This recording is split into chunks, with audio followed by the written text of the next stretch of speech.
દેજો પછી હું આપણે વાતો કરતા હોય પછી આખો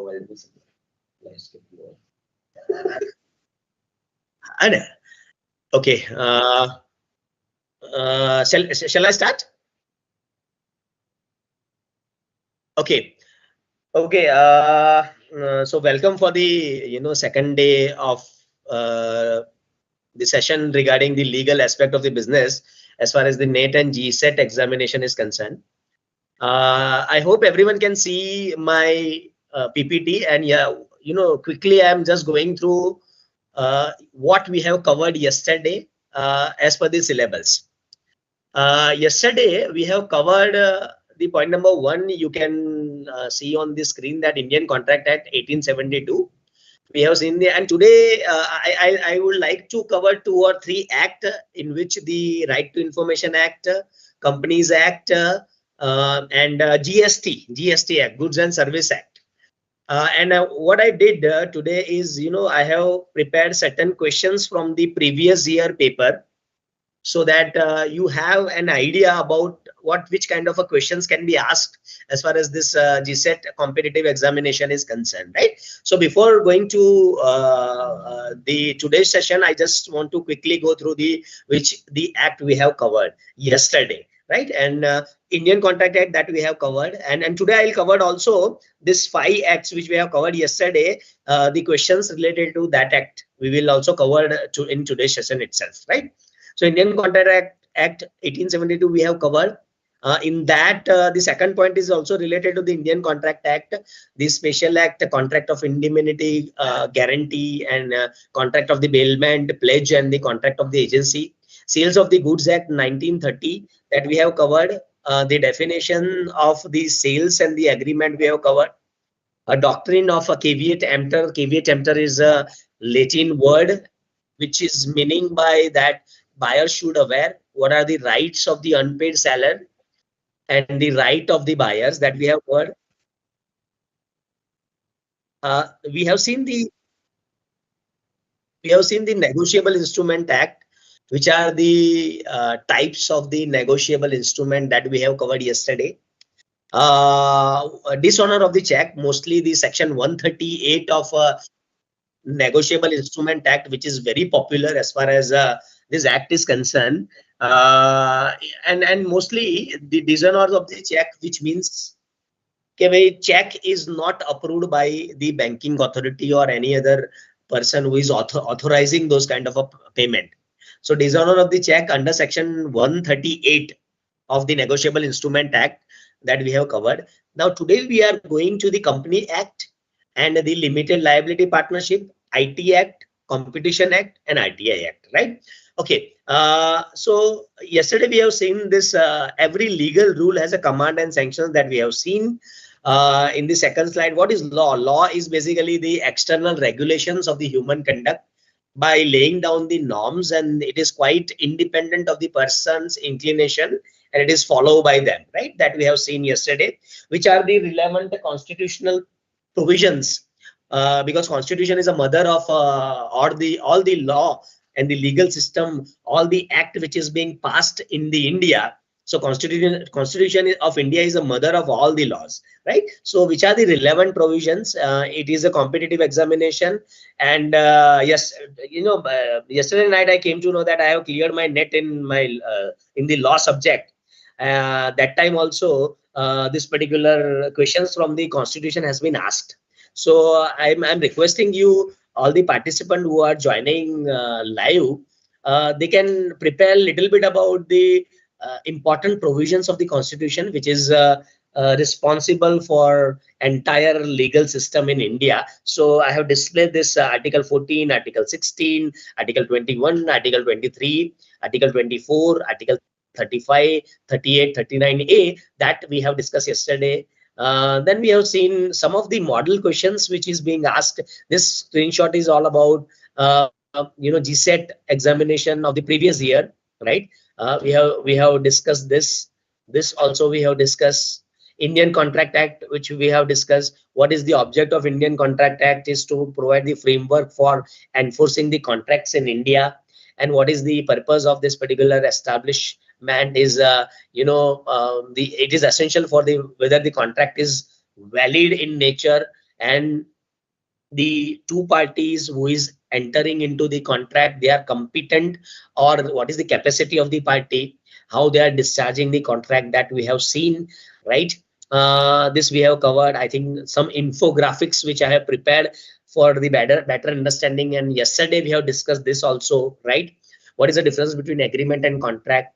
Consensus ad idem, which means that according to the section 13, meetings of the mind, or the identity of the mind of receiving the same thing into the same sense. So that is something which is, we call it as a consensus ad idem, that is Latin word. Most of the time into the Gset examinations, this question is being asked, what is the meaning of consensus ad idem, which is covered. Sometimes they will ask it's covered in which sections, then you can write down the section number 13 of the Indian Contract Act, right? We have seen the essential elements of the contract, section number 10, and these are the 9 points. What are the essential requirements for the valid contract that we have discussed yesterday? We have seen the classifications of the contract, legal effect, what is the performance aspect, and what is the formation aspect. Types of the contract, which is based on the legal effect. What are the types of the contract that we have seen yesterday? What is the basis of the formation? Express contract and implied contract. Express contract means the contract which is into the written and legal oral form, that is the express contract. And implied contract, when the contract are neither in the writing or nor into the oral form, which is interfere from the act, that is the circumstances of the particular case. Quasi contract, it is actually entered into the party, but sometimes it is imposed by the party of the law, right? So that we have seen this infographic which I have explained yesterday.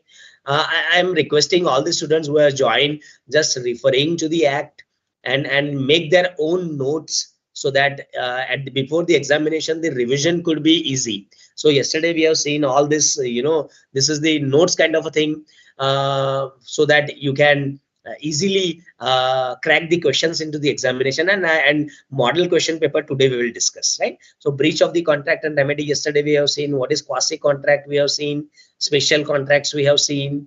Contract of indemnity and the guarantee. Contract of the bailment of the and the pledge. Contract of the agency, that we have seen yesterday. Sales of Goods Act, what is the definitions of the goods, that we have seen. What is the agreement of the sales?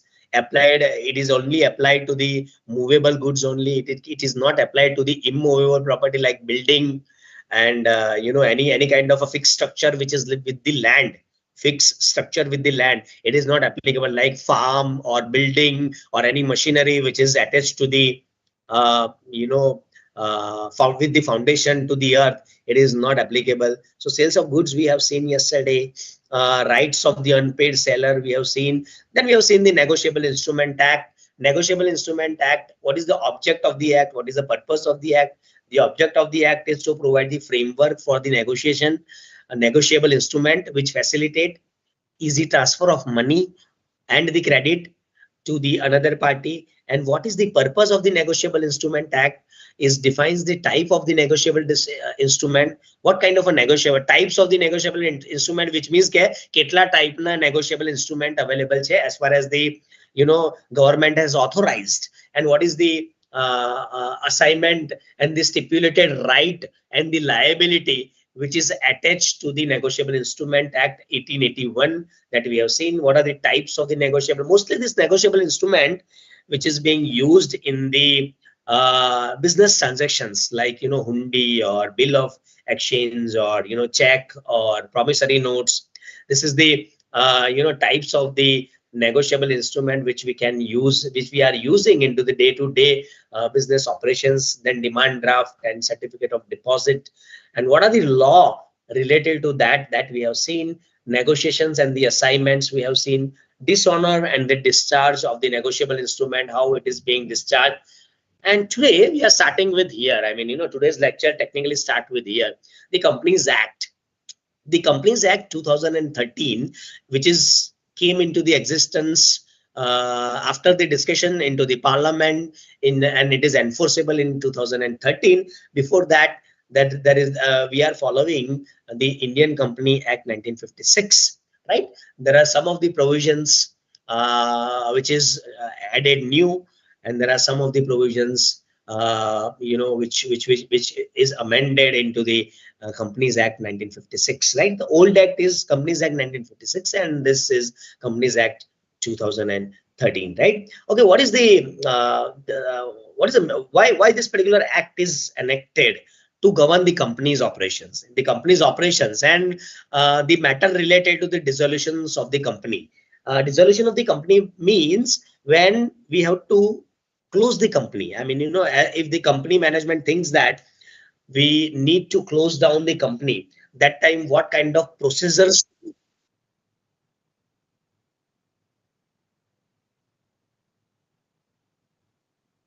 Okay, okay. Shall I continue?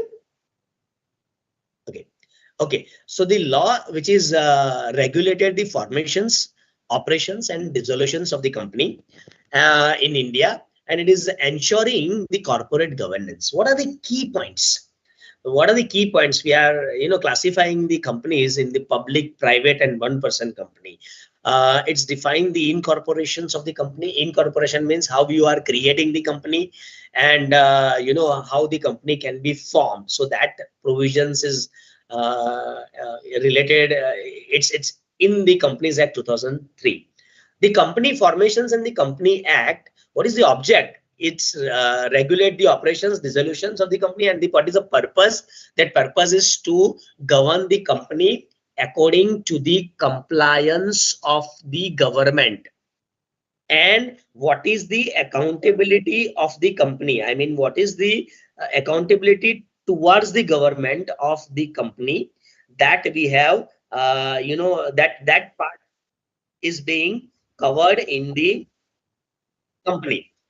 The Companies Act 2013 also covers what kind of meetings and what kind of the structure of the management. And when we are winding up the company, that time how we can wind up those companies, that is also included into the Companies Act. If you look at the section number 1 to 35 of the Companies Act, which are the major provisions of the Companies Act under this act, then if you look at how to form the company, incorporation of the company, here you can, in the green color, you can see incorporation of the company, in which the provisions related to the jare company form karvi hoy, company banavi hoy, that time what kind of provision is supported in the Companies Act. Okay, formation of the company કેવી રીતે કરવું? What are the memorandum of association, that is MOA? What is the article of association? Where the registered office to be established? And when we are establishing the registered office, we need to inform to the Ministry of Company Affairs, MCA, Ministry of Company Affairs. We need to send the information to the registered office. What is the, if you want to change the memorandum, when we are talking about the memorandum, what is the procedure to be followed when the memorandum of association, that is called as a MOA, and AOA, that is article of association. These are the two basic documents any company in India, if they want to form, then this two document is necessary.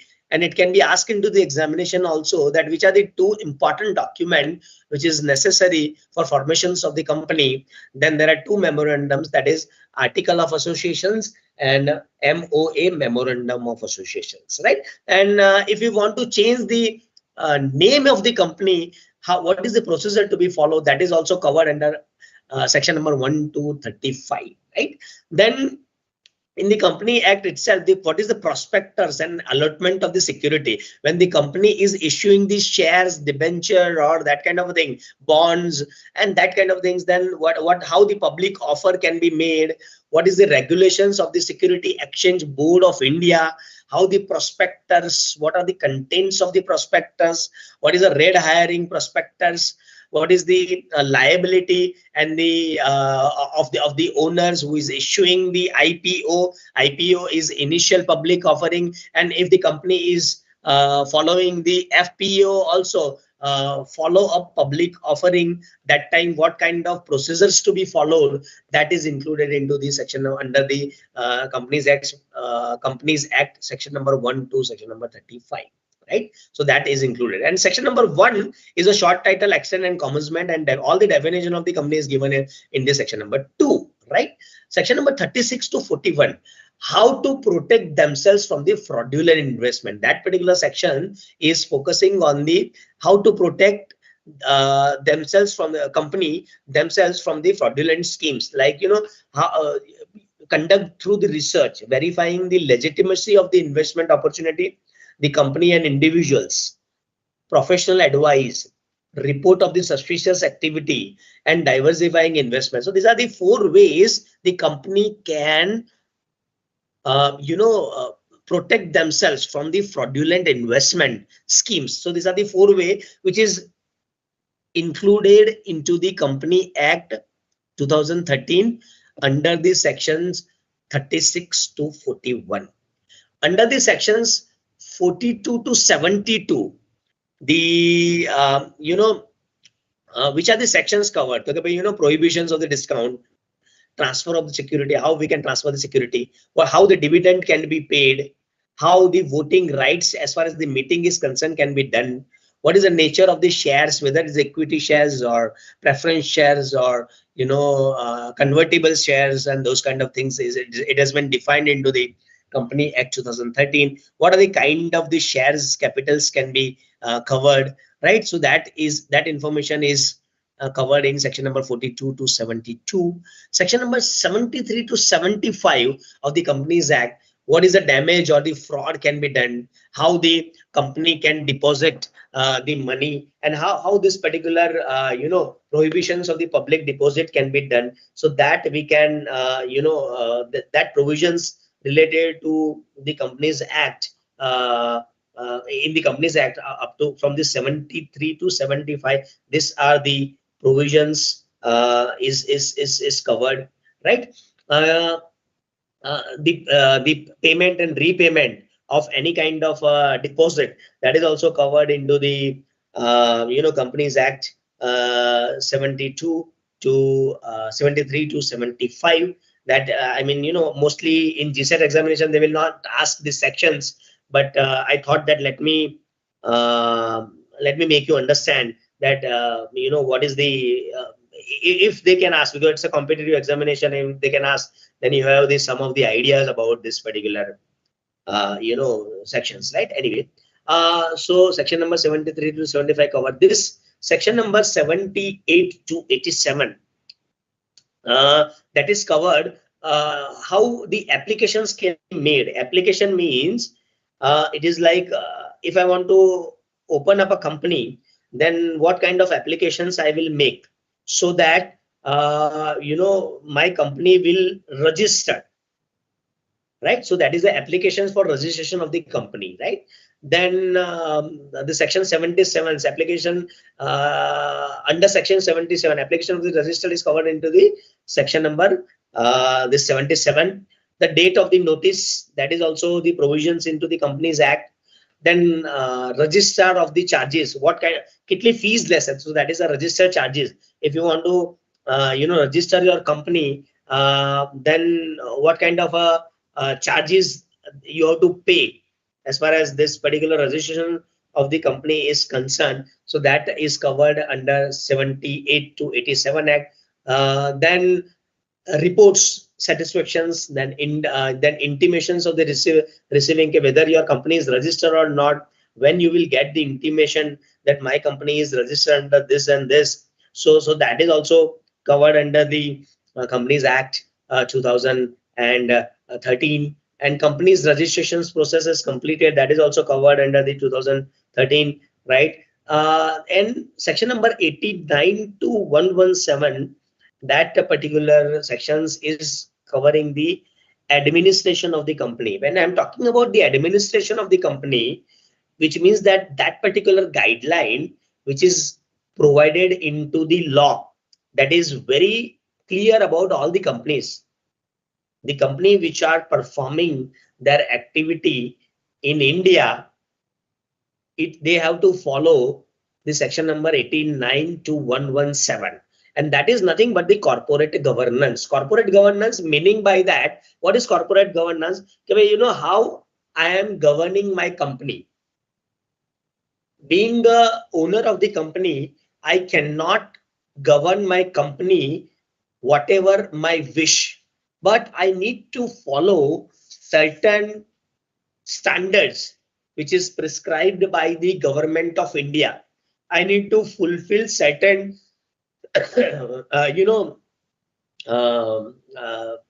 legal provisions. I need to register, I need to send the report, I need to make the audit. And those kind of provisions is described into the corporate governance. How many meetings to be conducted into the company, ક્યારે audit કરવું જોઈએ, કેટલી meeting conduct કરવી જોઈએ, annual general meeting કેટલી conduct કરવી જોઈએ, board meeting કેટલી થવી જોઈએ. That kind of things is covered into the corporate governance, and that covered into the section number 89 to section number 117, right? So in that particular sections, that related to the corporate governance, resolutions, which kind of resolutions can be passed and which kind of resolution cannot be passed as far as the company is concerned. Then declarations of the beneficiary interest. The person who is a benefit from this kind of a corporate governance, the owner or the shareholders or any other person who is benefit from this particular schemes. So how you can make that kind of a declarations. Then register of the significant benefit of the owner. Okay, what kind of a message you are sending to the registrars, and what kind of a documents you are sending to the government authority or the appellant authority. Annual general meeting, the company act sections 89 to 117 also mention that કેટલી meeting હોવી જોઈએ, annual general meeting કેટલી થાય, ક્યારે થાય, કેટલા durations માં થાય. Excuse me. Board meeting can be conducted, તો કેટલી હોવી જોઈએ. After the board meeting conducted, the particular minutes of the meeting to be sent to whom, how this particular the company secretary is responsible for liaising with the government that particular board meeting has happened. Now the corporate governance aspect under the section number 87 to 117, that is thinking, that the motive of that particular section is that the company is an artificial person, but the person, the common man who has invested money in the IPO, they have bought the shares, the debenture or bond or any other financial instrument.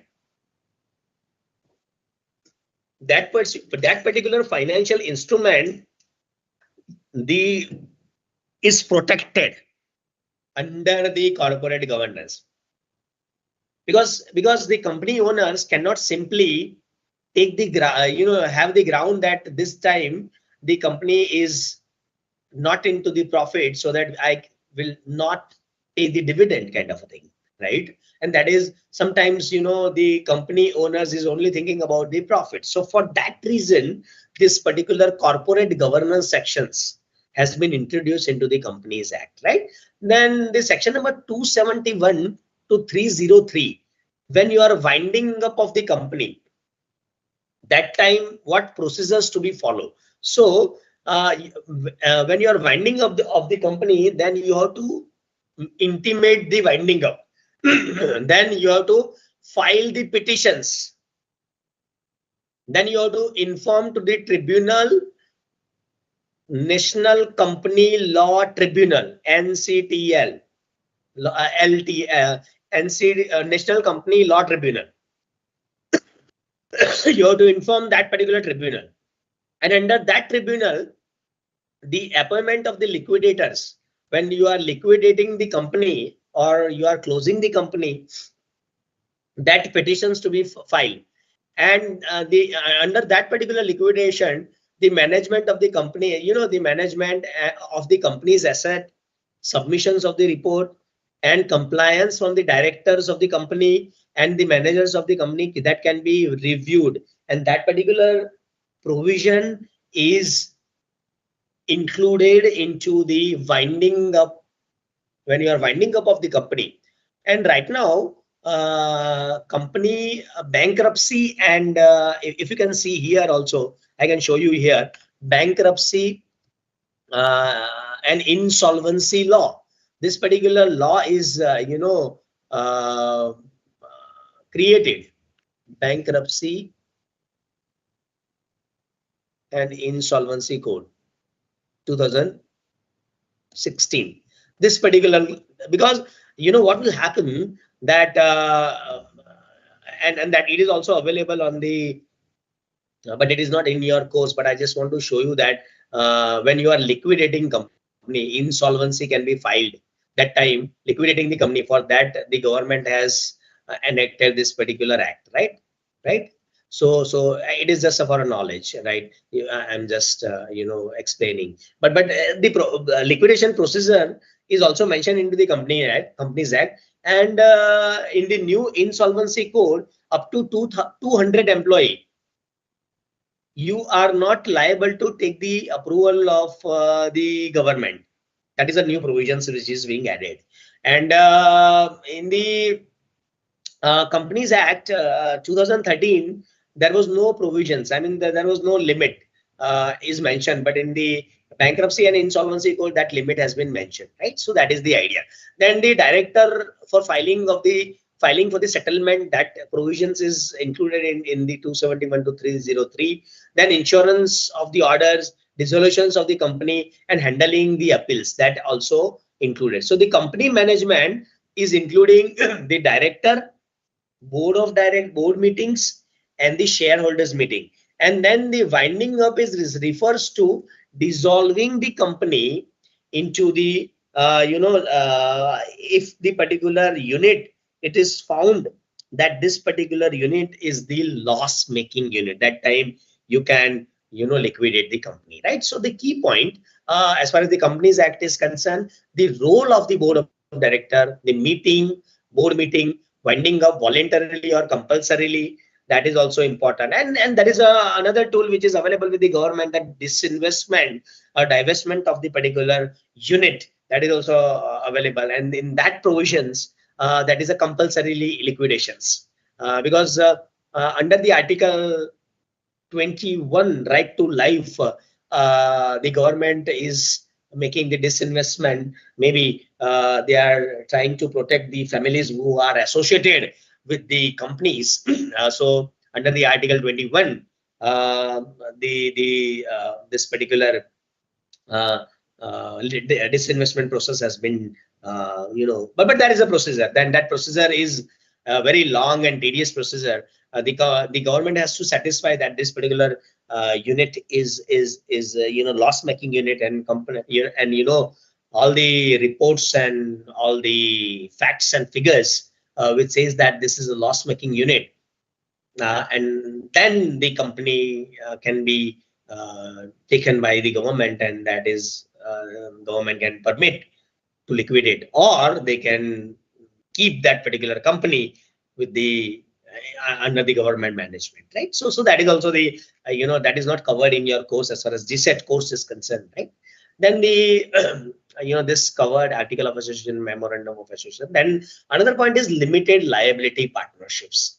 There is a provisions into the Companies Act. If you look at provisions related to partnership in Companies Act, then this provisions is already mentioned, and then under that there is one particular act also called Partnership Act, and then that particular Partnership Act is having the very small act, 74 sections, how the partnership can be formed, how to conduct the business. If you look at this particular PPT also, then the Partnership Act is covered. As I said that yesterday also, the first section is always short title and commencement. Second is all the definitions, how the partnership can be formed, who are the partners, partnership, how the partnership status is being created, that is under section number 5, and the mode of existence of the partnerships, and partnership at a will or not, particular partnerships, types of the partnership, general duty of the partners in section number 9, section number 10, which is duty of the indemnity for causes of the frauds. This everything is mentioned in the Partnership Act, but as far as our syllabus is concerned, we do not have the Partnership Act. So but under the partnership there is one particular form of the company that is called limited liability partnership, which means that LLP is a hybrid structures which combines the partnership and the limited liability, and it is popularly for the professional services, right? What is the key points in limited liability partnership? In limited liability partnership, there is a separate entity, and the procedure for the formations include the registrations and the compliance with the LLP Act. And LLP Act has also been enacted to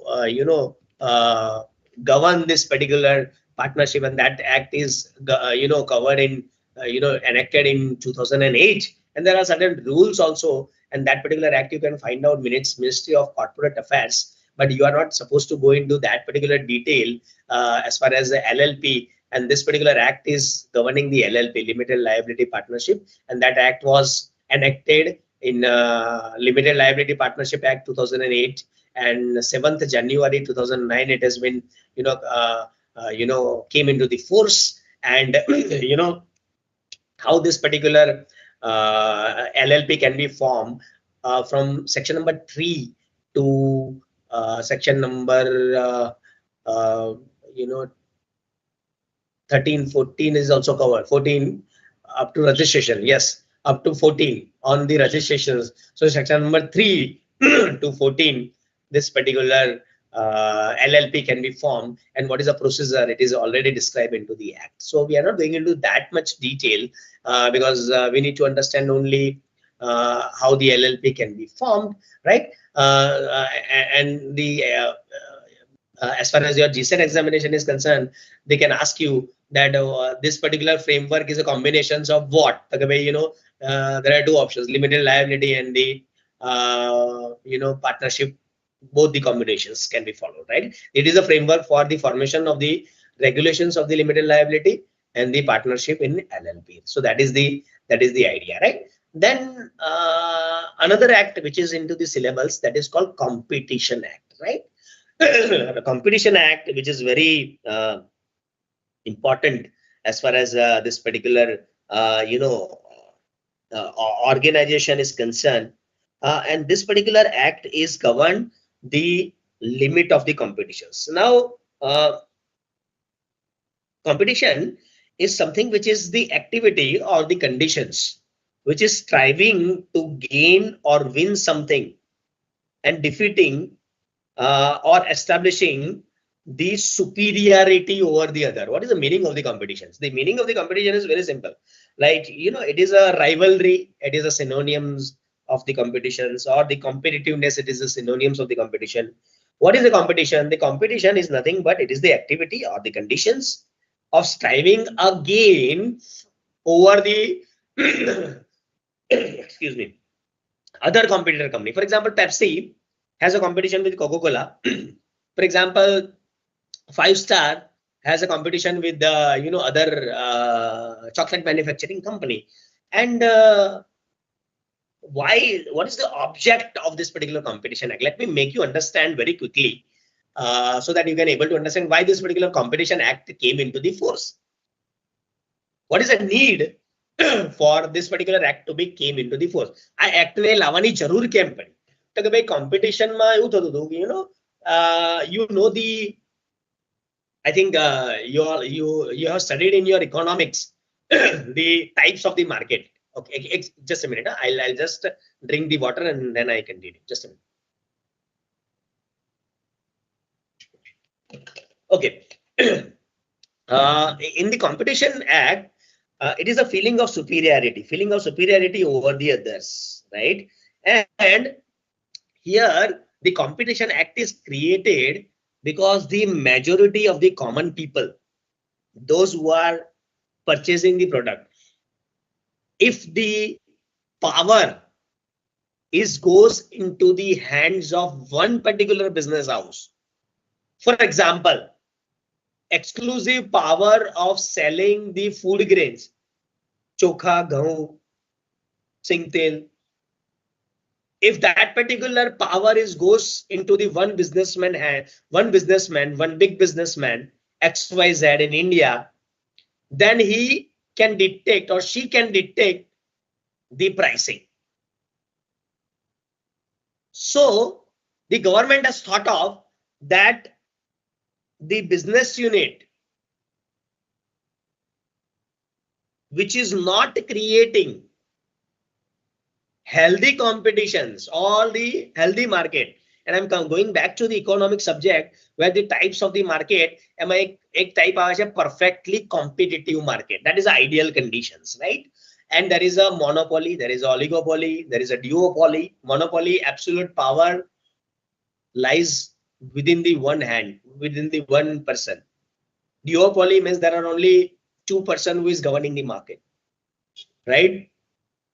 So and off the record, I can say that every businessman by heart, they are monopolistic. Why I'm saying this sentence? Because every businessman thinks that મારી product જ બધા લેવા જોઈએ, બીજી product ના લેવા જોઈએ, હું જે સેગમેન્ટમાં જે પ્રોડક્ટ બનાવું છું, because I want to sell my product and I want to create a monopoly. So every businessman, in that sense, I'm using this sentence that every businessman is monopolistic in nature as far as the business is concerned, and that's fine.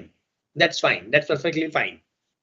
Because when we talk about the competition, is a rivalry, and one particular competitor is gaining control over the other competitors. That's fine.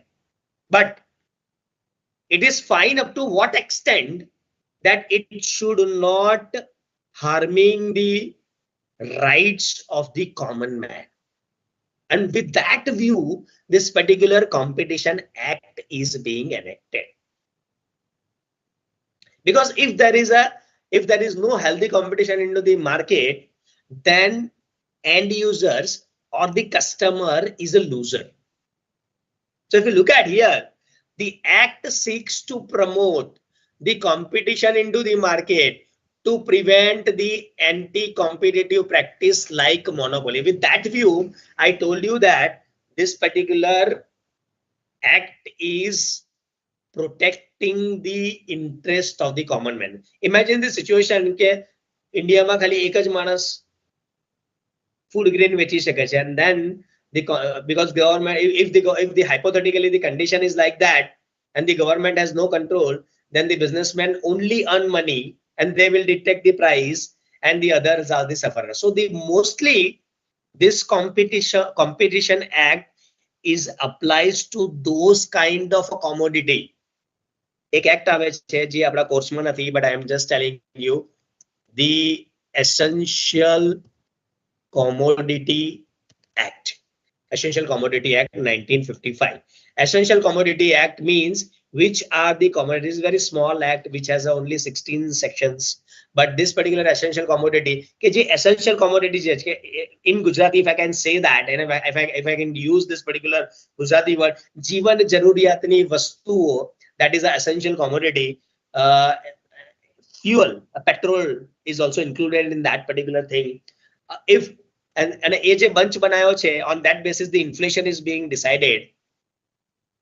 So that kind of essential commodity ma monopoly na thai. That's why the Competition Act is being enacted, right? એટલે ફંડો એટલો છે, તમારે એટલું યાદ રાખવાનું. Competition Act શું છે? તો કે ભાઈ એ in short, you know, it will prevent the absolute monopoly in the one hand. And if you look at the recent example, if the Geo has absolute monopoly kind of a situations into the this particular spectrum market or the mobile market or the networking, then the Tata is coming with the SpaceX. SpaceX is a company of Elon Musk, and you know they are coming together and you know they are competing because the government wants to wants that, the absolute monopoly kind of a situation should not be created. Ultimately, the loser is the customer, not the businessman, right? So anyway, so we are not going into the detail of the Competition Act, how we can prevent the competitions and those kind of things. But main provisions, which is from the examination point of view, which can be asked. So I have prepared one particular table, that is a competition. What is the object of the act? What is the ingredient and what is the definition? So right. So the competition is the situation in the market in which the firms or the sellers are independently strikes for the buyers. It has a patronage order to achieve the particular business and the sales or the market. And the perquisite for the good competitions, the trade is unrestricted liberty of every man to buy, sales, and barter. Barter, right? Give and take kind of a relationship. And when, where, and how, and to whom, and what it please. Right? What is the object of this particular Competition Act? It prevents the practices having the adverse effect on the competitions, right? And the government is trying to protect that there should be the perfect competitive market kind of things, not the monopolistic kind of a thing into the market, right? Otherwise, the customer is ultimately the loser. What will happen? Who is on what amount of profit? That is a different issue altogether. But the customer is a loser. So, with that sense, this particular act is being enacted to promote and sustain the competitions into the market, to protect the interest of the consumer. What I am just now saying, that it protect the interest of the consumers. It ensures the freedom of the trade, and everybody can enter. If there is a monopolistic kind of a conditions, then no new businessman can enter into that particular business, because he know that already this market is being captured by this monopolistic or big giant company. So we cannot start up the business. So that is also the object of the business. It protect the absolute 100% competitions as far as the perfectly competitive market is concerned, right? So that is the idea. The main ingredients of the Competition Act is a prohibitions of the certain agreements. There are certain agreements. There is one particular word. It's called cartel kind of a thing. Cartel means બે મોટા businessman secretly કોઈ agreement કરે છે, અને they are having the absolute monopoly over the market. So that is prohibition of this certain agreement. Even that particular agreement is not disclosed, but they are very confidential in nature, and the only two parties or the companies, they are making that agreement, and ultimately it harms to the normal consumers and the market. So the prohibition of the certain agreement, the Competition Act, the main ingredient kya hai, they give prohibitions of the certain agreement, anti-competitions in the nature, prohibition of the abuse of dominance of the power. This terminology, prohibitions of the abuse of dominance of the power. Abuse of dominance of the abuse of dominance of the power, that is, I think, in the Competition Act section number 7, which in which the abuse of dominance of the power has been mentioned. And because it is an absolute monopolistic kind of a situation કે ભાઈ એક જ માણસના હાથમાં એ power છે એ વસ્તુ વેચવાનો કે એ વસ્તુ પર કંટ્રોલ કરશે, એ વસ્તુ અથવા એ પ્રોડક્ટ અથવા એ સર્વિસ પર એ જ કંટ્રોલ કરે છે, બીજા કોઈ કરી નથી શકતા. So that is the abuse of dominance of power. તો એવા કયા agreement, which are the agreements and which are the certain prohibitions of the abuse of the dominance of the power, that is also we need to see as far as this Competition Act is taking care of that kind of thing, right? And the regulations of the combination, cartel kind of thing. Cartel એટલે કે ભાઈ બે બિઝનેસમેને secretly agreement કર્યા છે, and they are trying to create the absolute monopoly kind of things into the company, and that's why they are having the abuse to the abuse of dominance of the power, and the regulations of the competition can be created, right? The agreement in the Competition Act, there is an agreement. The agreement includes arrangement or the understanding or the actions in concert. In that, whether or not such agreement, understanding, or the actions is a formal or in writing, whether or not such agreement or understanding the action is needed or enforced by the legal proceeding. So that is also covered into the Competition Act. The goods, the Sales of the Goods Act 1930, and it includes the products manufactured, possessed, and mined, right? That is also included.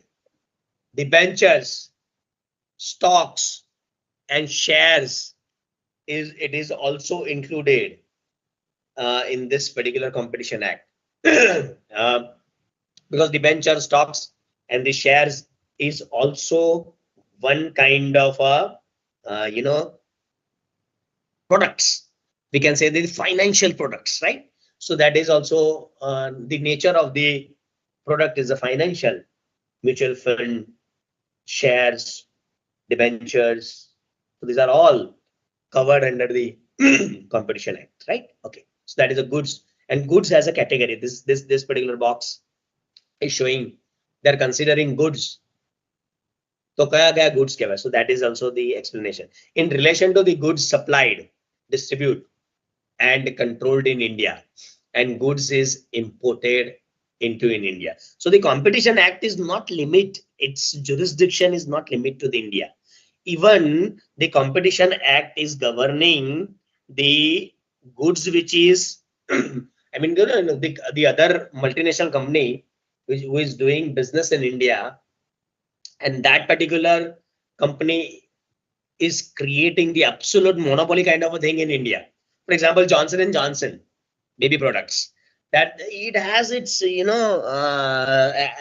is enjoying absolute monopoly kind of thing. Nobody is entering into the market. It's a US based company, but there is no apparently any competitors. And if that particular foreign company is thinking about the dominance as far as the Indian market is concerned, then also this Competition Act is keep the monitoring on those kind of foreign company also. So its jurisdiction is very wide.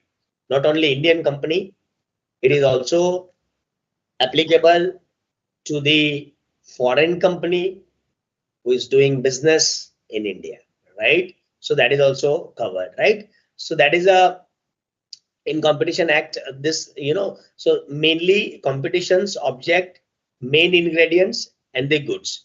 Sometimes it is being asked that which kind of a goods is included in the Competition Act, and they will give you the 4 options, and one option is wrong, and you need to choose that option that is also that can be possible in as far as the this paper style is concerned. I'll show you some of the examples of the which kind of questions can be asked at the last, so that you have understand about this, right? Okay.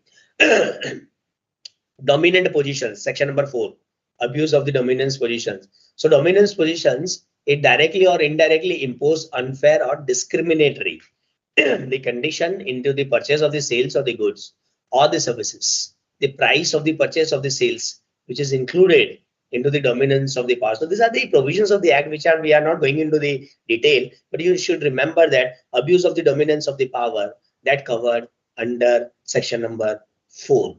And abuse of and the factor determining the dominance of the power, how this particular act is making sure that dominance is created or not. So part market shares, on the basis of the market shares. Okay, which company has more market shares? What is the size and what is the importance of the company? What is the economical power? What is the sales of the services? What is the dependence of the consumers as far as the, for example, the Competition Act is also applicable to the medicinal product, pharmaceutical products. If it is if the diabetic patients is very high in India, and the particular one company is only selling the diabetic drugs in India, then it is a problematic. I mean, it has absolute dominance of the power as far as diabetic drugs is concerned or diabetic medicine is concerned. And if it is, if that particular company is charging higher price, the common consumer has to pay that particular price. So that is the abuse of dominance of the power that is also described into the Competitions Act, right? So એવું પૂછી શકે છે તમને કે ભાઈ એની sections કઈ છે, section number 4 abuse of dominance of the power, કયા factors પર you can determine the dominance position, the market share, size and the importance, economic power કેટલો છે, that for company પાસે economic power કેટલો છે, sales or the services કેવું છે, what is the dependence, whether there is an entry barrier into the business, what is the financial risk, what is the high cost sustainability, then countervailing buying powers, vertical integrations. These are all the indicators through which we can find out the company has dominance of the power or not, right? So that is also covered under the Competition Act, right? I think these are the two main important slides which on that basis the questions can be asked. Anyway, then the another act is into the syllables. If you look at here, syllables is this information after the competition. In the Competition Act, only the main objectives and main provisions that I have covered. Now the Information Technology Act, right? So we are going into the slide number 67, that is Information Technology Act, and I am covering the 67 Information Technology Act 2000, right? We popularly known as IT Act 2000. What is the IT Act? The IT Act, which is regulating the transactions and ensure the legal recognitions for the digital documents and the signatures. If you look at the Indian Evidence Act, earlier when there was an old act, that time we are the court of law in India, they are not relying upon this IT related evidence. But now the new law which is enacted, Bharatiya Sakshya Sanhita, which is nothing but Indian Evidence Act, Bharatiya Sakshya Sanhita Adhiniyaman 2023, which is also have the provisions that the electronic evidence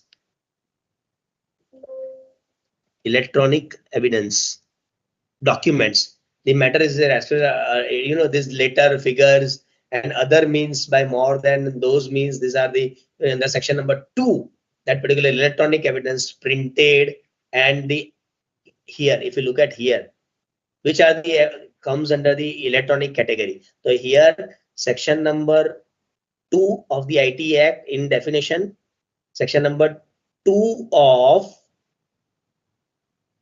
illustration 6, electronic record on email or servers or the document on the computer or the laptop or the smartphone or the messages or the websites or the locational evidence and the voicemails and the messages stored into the digital document, it is considered as the evidence. Earlier, we are not considering this the court of law because there is no provisions in earlier act, Indian Evidence Act. Indian Evidence Act માં આપણે એવું provision નતું. Indian Evidence Act માં. So Bharatiya Sakshya Sanhita માં this particular things is added. Electronic evidence is also permitted as far as પુરાવા જે કહેવાય ને ગુજરાતીમાં પુરાવા કહેવાય, that particular પુરાવા માટે એ admissible થશે, that particular admissibility is there, right? So that is the idea. Anyway, we're not going into that particular. So electronic transactions, or you have the bank statement in the soft copy, or your Gmail or your GPay kind of a record, that is also considered as the evidence, but under which act? The Information Technology Act 2000, right? Why this particular act? And this act is promote the electronic governance. It defines the cyber crime, hacking and the identity thefts. Identity thefts hacking, that I mean cyber crime, all the cyber crime ke paisa udi jai che, bank account માંથી fraud and those kind of things. That's all white collar kind of a crime that is also right now latest fashions in the market. And the now the criminals are also faceless criminals or mass criminals behind this electronic device. They are all responsible for this cyber crime. And identity thefts means they are stealing your identity from the Facebook or the Insta, and they are committing crimes in the nature. So that is also covered in IT Act 2000, right? Okay, anyway, in the section number 1 to 26 of the IT Act, that is covered the definitions, use of the governments, which kind of government agencies involved, attributing the acknowledgement, secure the electronic records, digital electronic signatures, authorizations, and the legal recognition of the signatures, retentions of the records, publications of the records into the electronic gazette. This is the electronic gazette. What I have shown to you here, this e-gazette, Bharat Ka Rajpatra, the Gazette of India. So they are talking about this only. Okay, publications of the electronic gazette. So this particular electronic gazette is admissible evidence or not. So the way under the IT Act 2020, 2000, it is admissible evidence, right? So that is the idea. Anyway, so yeah, we are not going into that much detail of IT Act. Then dispatch and receipt, secure the digital signatures, and regulations of certifying authority. Which are the certifying authority? Appointment of the controllers, functional of the controllers, that also defined into the up to section number 1 to 26 into the IT Act. This is covered, right? Under the section number 27 to 39, licensing and the compliance, electronic signature and the certificate, and the delegations and the investigations, whatever power of the delegations, who can investigate, what kind of a licensing can be done, and that licensing is ensure the compliance, display of the license, that is also covered under the IT Act, right? Then regulatory powers, that we call it as a regulatory power.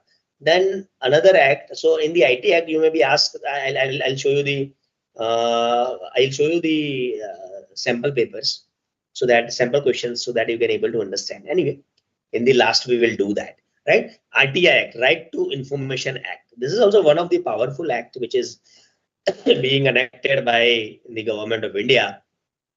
What is the Right to Information Act? Right to Information Act is empowering the citizen to request of the informations from whom?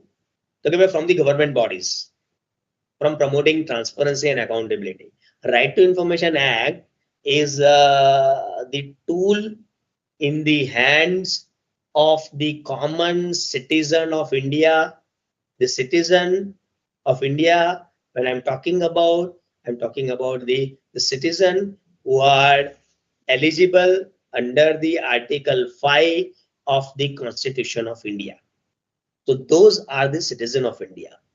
And once the citizen of Indias are there, then you have under the Constitution, we can call it as a Bharatunu Bandharan or the Indian Constitution, the citizen has the right to vote, right to live, right to life, right to do the business, right to freely move anywhere into the country. But this particular act, RTI Act, is only applicable to those people who are citizen of India. Any foreigners, if he's traveling to India, he cannot ask the informations about any of the government authority as far as this particular information power within the hand of the consumer is concerned. So Right to Information Act, it is clearly mentioned, citizens can request the information to whom? From the public authority. When I'm talking about the public authority, which covers all the government, state government, it starts with the panchayat. Panchayat is a local government. You can ask the information from the panchayat also. Above that there is a municipality. Above that there is a state government. Above that there is a central government. right? So these are the public authority, and all the departments, Ministry of Finance, Ministry of Agriculture, Ministry of Textiles, Ministry of Corporate Affairs, Ministry of External Affairs, Ministry of Defense. Defense is excluded because of the national security reasons. You cannot ask the informations from defense dealings by the government. So the RTI Act is a very, very powerful tool in the hands of the citizen. They can ask the informations from the public authority. So public authority માં બધી આવી ગઈ, central government, state government, then local governments. Local government can include all the municipalities, all the PWDs, and panchayats, and all the local bodies which is governed under the constitution. So that is also covered under the purview of the Information Act, right? So that is the RTI Act. Anyway, so in the RTI Act, what is the objective of this particular RTI Act? RTI Act no objective શું છે? Empowering the citizens and promoting the transparency. If the work is not being done, even the road transportations department or the sanitations department, which comes under the municipality, that is also covered under the RTI. Promoting the transparency, accountability of the enactment, the corruptions curtailment, and the citizen is being informed. Under the RTI Act, Right to Information Act, popularly known as RTI Act. Now I am using the word, I'm not using the full sentence Right to Information Act, but instead of that I'll use the RTI Act 2005. What are the objectives? Empowering the citizens, promoting the transparency, curtail the corruptions, enhancing the participations. Historical background: Universal Declaration of the Human Rights 1948, International Covenant under 1966, and the Supreme Court judgment in 1986. This is the historical background under which this particular RTI Act is being enacted, right? What are the reasons for the adoption of the RTI Act? The RTI Act is being adopted to curtail the corruptions and the scandals as far as all the public authorities concerned, and the international pressures and the modernizations of the functions. So if you look at, I have prepared with this particular, RTI, Right to Information Act 2005, graphical representation. If you can see, what are the key amendments? What are the key amendments under the RTI Act? The way political party is exclusions from the controversy, and RTI Amendment 2019, which is change the tenure and the salary of the CICs, right? So that is but that cannot be asked into the Gset level examination, but this can be asked. What is the controversies? That is the rejections of the RTI and attack on the RTI activists. That is a controversy which is attached to the Right to Information Act. And what are the governance and the procedures? Central Information Commissions, Public Information Commissions, Appellate Authority, State Information Commissions. So these are covered under the RTI Act. Then the Supreme Court judgment in 2019, the CJI office, means Chief Justice of India office, is also under the RTI. That is a very critical development, because the judiciary is independent, and the Chief Justice office is never been under the purview of the RTI. But after the Supreme Court judgment in 2019, one of the landmark judgment, which we are not discussing as of now, but you can remember that Chief Justice Office is also under the RTI Act. Anyway, so what is the scope of the RTI? That all the NGOs receiving greater than 95% fund from the government, it is also included into the RTI. It covers the executive, legislature, and judiciary. All the private bodies, which is excluded unless it is funded by the government, right? What are the benefits of the RTI Act? Then it is a tool against the corruptions. Corruptions can be reduced. It is a transparency into the governance can be found out, and it is empowering the citizens, right? So that is also the provision. If you look at the main provisions of the RTI Act, which are the main provisions? The section number 41. Section first start with the lower number. Section number 2H, which is related to the public authority under the union and the state and the local bodies, civil societies and the public funding authority, that is also covered under the section 2H. Section number 7, which is important provision, which provide the informations and time frame from the RTI. Section number 8, which is minimum information exempted, which are the information is exempted and exempted under the Official Secret Act. Official Secret Act, which is another act which is govern the government offices. So that is also covered under the RTI Act. Section number 6, that is securing information into the simplest procedures. Section number 41B, maintain the information and particular disclosures. Section number 23, lower the court, bar and Supreme Courts and the High Courts, they are also covered in the ITI Act. And section number 19, two-tier mechanism, is also covered under the RTI Act, right? And the another act is the Goods and Service Act. So the Goods and Service Act, what are the types of the Goods and Service Act? What are the types of the taxes being replaced before the good? These questions can be asked. After the GST, enforcement of the GST, which are the old tax is being, not available. So, excise duty, central excise duty, service tax. So these are not, replaced by the GST. State tax submitted. So central sales tax, central VAT, value added tax, luxury tax, right? That is, so which is the tax structures, supply of the goods and destination based input tax credit, that is CGST, central goods service tax, state goods service tax, right? Union territory UTGST, that is union goods service tax credit, and IGST, right? So this is the general overview about the GST. Right? Now I'm just, as I said, that within the half an hour, now we have half an hour, I'll show you the which kind of MCQs as far as this our section number, unit number 9 is concerned. Unit number 9. So એમાં કયા કયા ટાઈપના MCQ આવી શકે છે? Just a minute.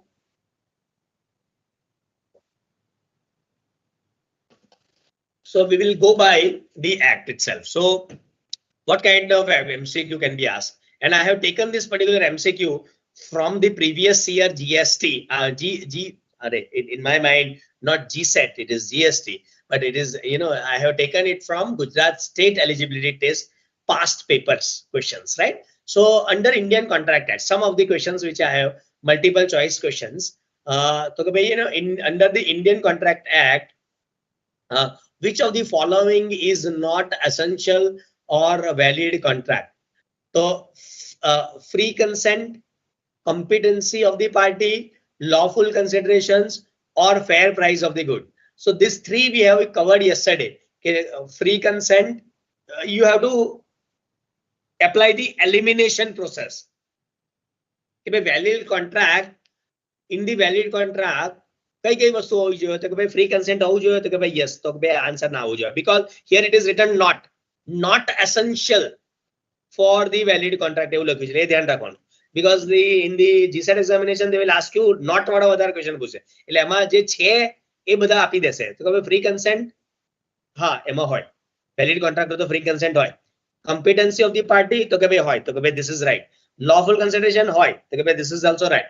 fair price of the goods હોય, then we can say no. So this is the right answer, because the question is fair price of the goods.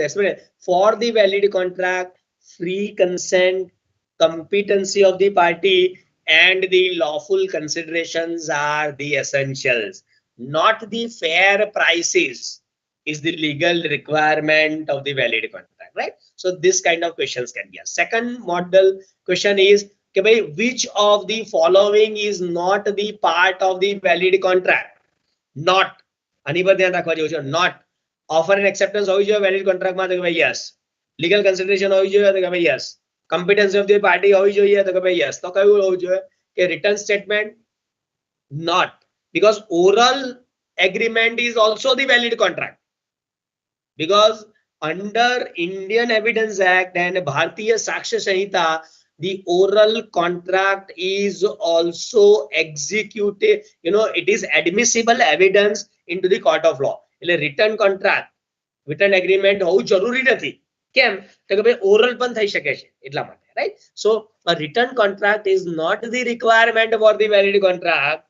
It can be oral as well. જો તમે વાંચ્યું હોય તો તમને ખબર હશે કે ભાઈ it can be oral as well, and in that particular contract there is the offer, acceptance, and the consideration is followed, right? So that is the second questions from the Indian Contract Act. પછી એવું પૂછી શકે છે કે ભાઈ which of the following agreement is void under the Indian Contract Act? કયા ટાઈપનો agreement એ void છે Indian Contract Act માં? તો કે ભાઈ agreement made with the minor A void છે? તો કે ભાઈ yes. આમાં એલિમિનેશન પ્રોસેસ કરવાની. The agreement made without consideration, તો કે ભાઈ void છે because there is no consideration. Agreement by the fraud, થયું હોય તો કે ભાઈ it is a made by the fraud, so it is not void, it is void. તો કે ભાઈ fraud, the intention is fraud, then that particular agreement is void. તો કે ભાઈ yes. Agreement made under the undue influence, એટલે undue influence means કોઈના પ્રેશરમાં કર્યું છે, so that is also void. So which of the following is a void ab initio? તો કે ભાઈ agreement with the minor, that is ab initio from the starting. So any agreement with the void with the minor is ab initio, right? So that is the idea. Now we will see, yesterday we have seen in Indian contract what is the quasi contract are based on. So quasi contract kona what can be called as a quasi contract? So consent, yes. Offer and acceptance, yes. Prevention of the unjust enrichment, unjust means illegal. Unjust written contract, that quasi contract માં written હોય તો સારું. So આમાં odd man out કહ્યું છે. Which is the odd man out? Then this C, prevention of the unjust enrichment. So the right answer is prevention of the unjust enrichment. The explanation: quasi contracts are created to prevent the unjust enrichment even in the absence of formal contract. Question number 5. Under the Indian contract, which of the following does not amount to free consent? કોને આપણે free consent ના કહી શકીએ? Which does not amount, કોને આપણે free sorry, I am not able to scroll because it's a PDF. Okay. So under the Indian Contract Act, which of the following does not amount to free consent? તો કે ભાઈ coercion હોય તો free consent કહેવાય? તો કે ભાઈ ના, એ ના આવે. Undue influence હોય તો કહેવાય? તો કે ભાઈ yes, એ આવે. Coercion, undue influence, coercion એટલે forcefully આપણે કોઈને કહીએ કે ભાઈ તારી પ્રોપર્ટી મારા નામ કર. So that is something which is coercions. તો કે ભાઈ question શું છે? Following does not amount to free consent. તો free consent આને કહેવાય, coercion ને free consent કહેવાય. તો free consent ના. Question ના context માં you need to think. Undue influence ને free consent કહેવાય ના. એટલે mistakes ને free consent કહેવાય ના. તો કે બધાને free consent ના કહેવાય. તો આનો આન્સર શું હશે? All of the above. કે આ બધાને free consent ના કહેવાય. કે which of the following does not amount to free consent? એટલે બધા જ, એમાં એવો રાઈટ આન્સર આપ્યો જ નથી કે જેને free consent કહેવાય. એટલે બધા જ જે આપ્યા છે એ બધા free consent ના કહેવાય. Right? So I mean explanation શું છે? Coercion, undue influence, fraud and mistakes are the factor which vitiate the free consent. A free consent na dushman છે, or they are the enemies of the free consent. Coercion, undue influence, fraud and the mistakes are the factors that vitiate. Because the question is under the Indian Contract Act, which of the following does not amount to the free consent, right? So that is the idea, right? Then the another question is sixth. The maximum period within which the contract can be enforced under the Limitations Act. તો ભાઈ આનો answer છે 3 years. Limitation Act માં એવું કહેવાય છે. What is the Limitation Act? કે એ જો if the party A is having the contract with party B, તો એ કેટલા time સુધી that particular contract document can be valid. So limitation period says that it is up to 3 years, right? So that is a contract can be generally enforced within the 3 years. Contract carrying pachi, they are the particular performer of the contract is slipping, it is not admissible. And even if he is slipping, then what is the limitation period for that particular slipping of the performer? So 3 years. So I yaad rakhjo that is 3 years. Pachi the another act is a Sales of Goods Act. So Sales of Goods Act ma the questions can be asked, what does the doctrine of caveat emptor means? Yesterday I told you the caveat emptor no meaning શું છે કે ભાઈ જે party હોય છે એને જે same સેન્સમાં same good માટે કન્સેન્ટેડ થઈ છે એને caveat emptor કહેવાય. Doctrine of caveat emptor. I can show you right now also. This is slide number 87 and caveat emptor. Then when we have started that time also I have discuss the caveat emptor, right? Free consent, discharge of the contract. Okay, I think I'm not able to find out, and we do not have the consensus. No. Caveat emptor means buyer should abide, right? So that is the idea. And let me come quickly to the 87 slide. Otherwise, we will not able to complete this. MCQs. So the seller must disclose all the defects, right? And options. What is the caveat emptor means? The buyers must examine the goods and services. So buyer જ જોઈને લેવું જોઈએ. So the caveat emptor means that buyer. તો કે ભાઈ આ right answer છે. પણ પહેલા બીજા ઓપ્શન જોઈ લેવાના આપણે કે ભાઈ which are the તો કે ભાઈ આ ના આવે. Seller must disclose all the defects because seller never disclose all the defects. The good must meet this specific standard. A seller તમને કહે નહીં. The buyers cannot buyer can return to the defective goods. એ બી તમને નહીં કહે seller.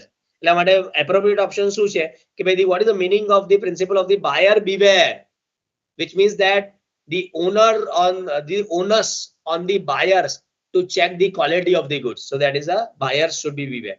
So that is the first questions of the sales of goods. The second question એવું કહે છે કે ભાઈ the Sales of the Goods Act, an unpaid seller has the right to rescind the contract, means contract છોડી દેવાનો અધિકાર છે. Take the possessions of the goods, unpaid seller. Sue the buyer for the price in the court or withhold the delivery. So yesterday we have seen that the unpaid seller can withhold the delivery. So the right answer is withhold the delivery of the goods. The seller has the right. Unpaid seller means પૈસા નથી આપ્યા in short. અને એના શું right છે તો કે ભાઈ good ની delivery ના આપે. એ એના right માં આવે છે, right? It is not the illegal activity. If you are not paying me money, then I will not deliver the goods. That's fine. And what that particular is call it as a right of the unpaid seller. The unpaid seller can retain the possession until the payment can be retrieved from the another party, right? So that is the right answer is a D, right? A juna question paper na છે હો એટલા માટે. Which of the following is a true? A sale under the Sales of the Goods Act. Transfer of the goods is temporary? No, it's permanent. Ownership is transferred immediately? Yes. Possessions is always transferred immediately? No. Yesterday I explained that ownership and possession is different. If you refer my previous YouTube lecture, then I have taken the example of the mobile phone. If I am having my mobile phone, then it is right now it is my property and it is with my possession.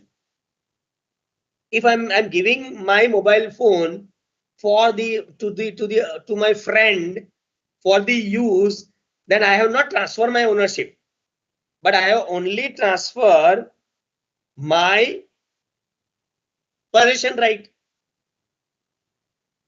કે મેં એને possession માં આપ્યું છે. So the right answer is ownership is transferred immediately according to Sales of the Goods Act 1930. So right answer is B, right? So the right answer is B, right? Fourth question. In case of the buyer's insolvency, what right does an unpaid seller has under the Sales of the Goods Act.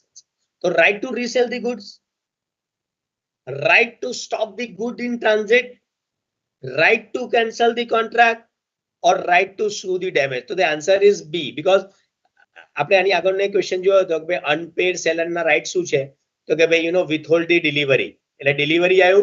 So delivery is જો good ટ્રાન્ઝિટમાં હોય એને મોકલી દીધું હોય તો he can stop the goods. It is all, this question is also asked in the previous year paper under the Sales of Goods Act, right? So at least tamara the unpaid seller can stop the goods in the transit and become insolvent. So that is also the right answer.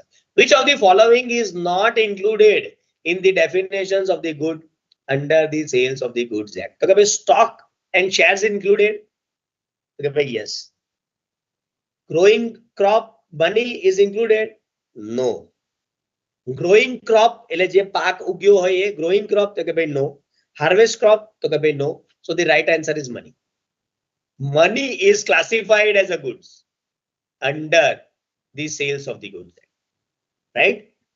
Because and that's why just now when I was discussing with you this જ્યારે મેં તમને આ discuss કર્યું હતું હમણાં competition act, ત્યારે મેં એમાં સેલ્સ ઓફ ગુડ્સ નો એક પોઈન્ટ આવ્યો હતો અને મેં એવું કીધું ગુડ્સ કોને કોને કહે? Can you see this goods? So Sales of the Goods Act 1930, and it includes product manufactured, process, possess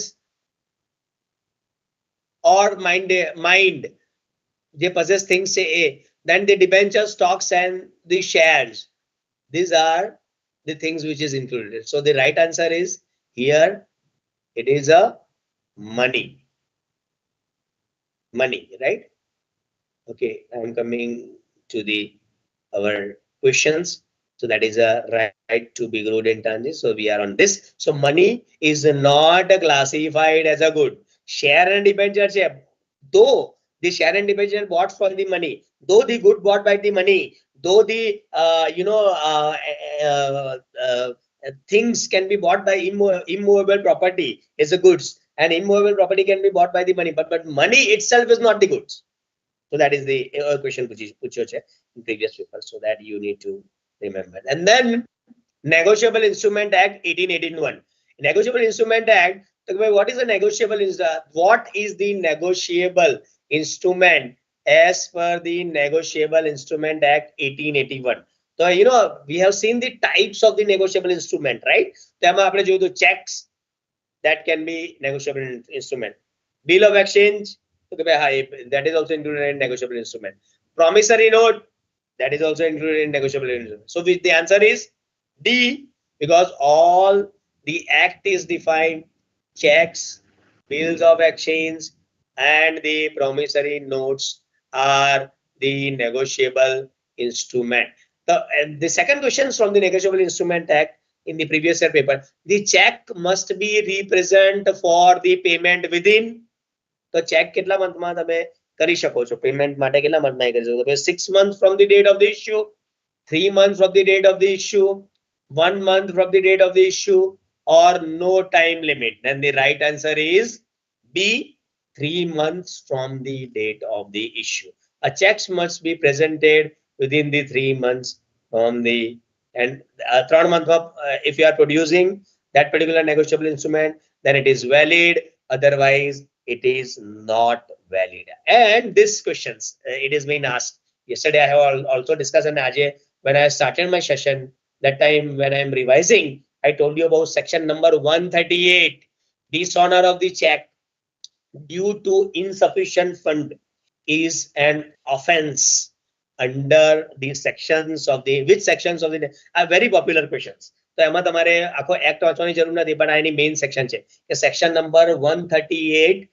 Popularly in our lawyer community, we says that it is a check bounce section.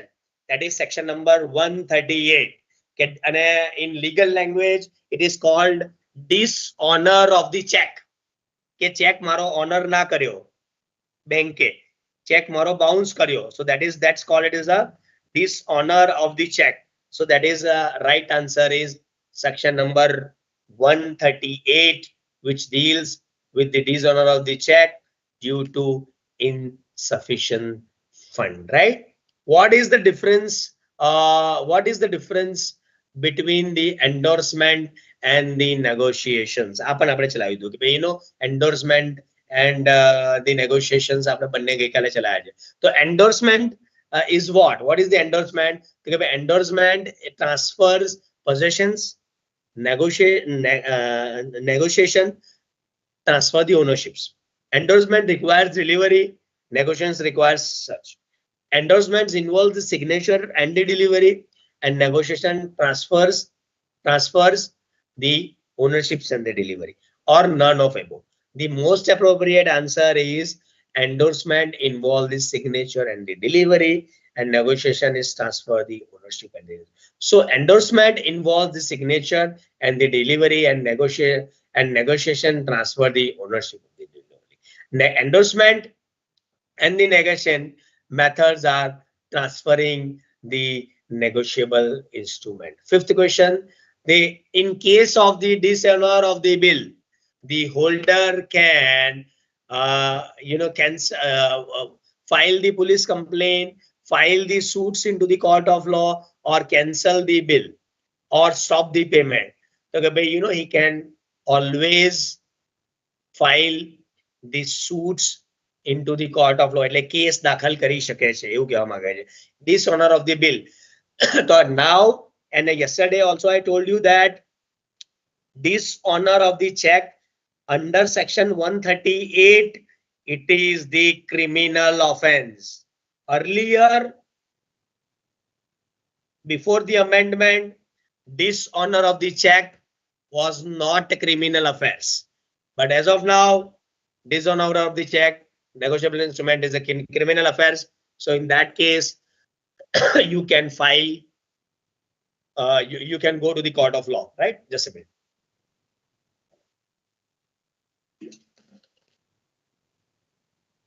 Then last is the Companies Act questions. The minimum number required to form the company, 2, 3, 5 or 7. Answer is a 7. The public company requires at least 7 members to form the company. That is also mentioned in the Companies Act 2013. Then second question, that which of the following is not a feature of the private limited company? So the first option is restrictions on the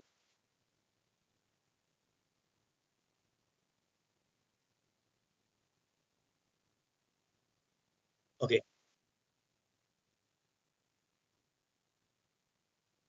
Okay.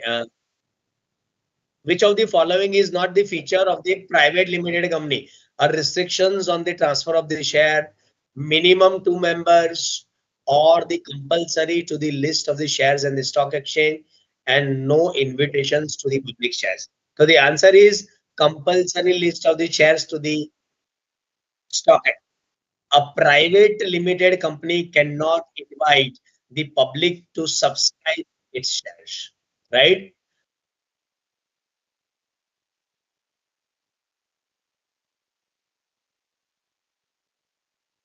Okay. Third, in the company, who are the real owner of the company? The director, option A is director, shareholders, debenture holder, or employee.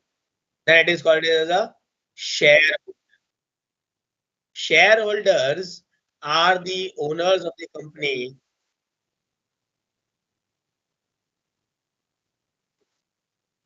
while the directors is manage it. Under the Company Act, the company can be wind up if it cannot pay the debt. It occurs, it incur the debt. Option આવા છે કે ભાઈ એ જો date ઇન્કર કરે તો ભાઈ loss થાય તો sorry, just a minute. It incurred the debt, it makes the profit, It cannot pay the debt. Then the answer is C. It cannot pay the debt. The quorum of the general meeting, that is also defined in the Company Act. So કેટલા member હોવા જોઈએ? તો કે ભાઈ right answer is as per the Company Act 10 member હોવા જોઈએ, એવું યાદ રાખજો.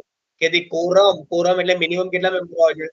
If it is a public company, then 5 members, and if it is a number of shareholders is 1000, and 10 or more if it is less than that. Competition Act questions. Consider the following regarding Competition Commission of India. So, it is the constitutional body. It has an objective to eliminate the practices to the adverse effect on the competitions, or identify the correct statement. The answer is B. It has the objective to eliminate the practice having the effect on the competition. So the right answer is B.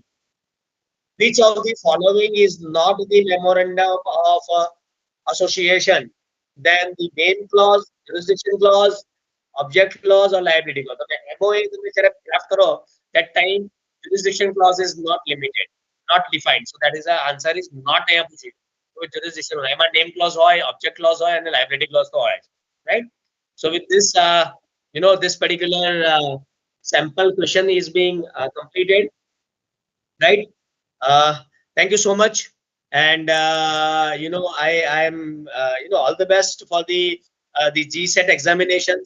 I hope that you will prepare, and this model questions can give you the answer. I mean, I have prepared the one of the important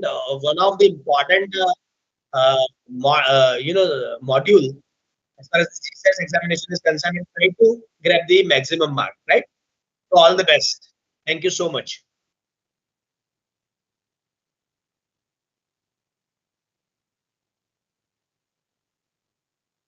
Okay, my session is completed. Uh, my